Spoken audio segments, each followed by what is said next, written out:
सुनो गाइस, तो क्या बोलती पब्लिक, आज हम कहाँ जाती? आज हम जाती सुकुमार सेनगुप्त को बाड़ी जाती। तो और शुरू करते हैं बिना किसी बकचोदी के। তো টিকিট কেটে চলে গেলাম ভেতরে। ভিতরে গিয়ে ওই সাদা পরীটা বলল, এই টিকিট দেখা। তারপর একটু ভিতরে আসতেই দেখলাম আটলান্টিক মহাসাগরের ওপর তৈরি হয়েছে একটা ব্রিজ। ওই ব্রিজ অতিক্রম করে আমরা চলে গেলাম একটা বদ্বীপে।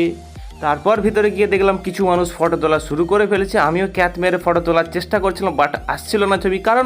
কারণ আমি দেখতেই হিরো আলমের মতো, ছবি কি আমার আসবে তুড়ি না কিং এর মতো। পর লক্ষ্য করলাম আটলান্টিক মহাসাগরের তীরে সেই ভেঙে যাওয়া টাইটানিক জাহাজের কিছু অংশ পড়ে রয়েছে এখানে। সেটাই দেখতে দেখতে চলে গেলাম।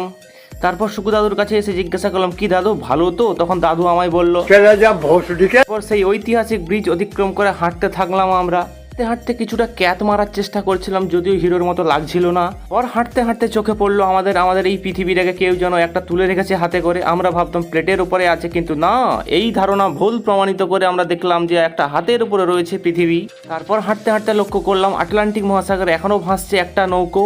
তারপর তার সাইডেই দেখলাম একটা রয়েছে ঘর, ওই ঘরে হয়তো কিছু হয়। তো কেমন লাগলো এই ফালতু একটা ব্লগ? যদি ব্লগ একটু ভালো লেগে থাকে একটা লাইক অবশ্যই করে দিও। তারপর গিয়ে দেখলাম কত কাপল বসে আছে, বাট আমরা না সেই দিকে না চোখ দিয়ে আমাদের ব্লগ করতে থাকলাম। তো ভাই ভিডিওটা ভালো লাগলে একটা লাইক করে দিও। তো ভাই আজকে চললাম, till then take care, tata.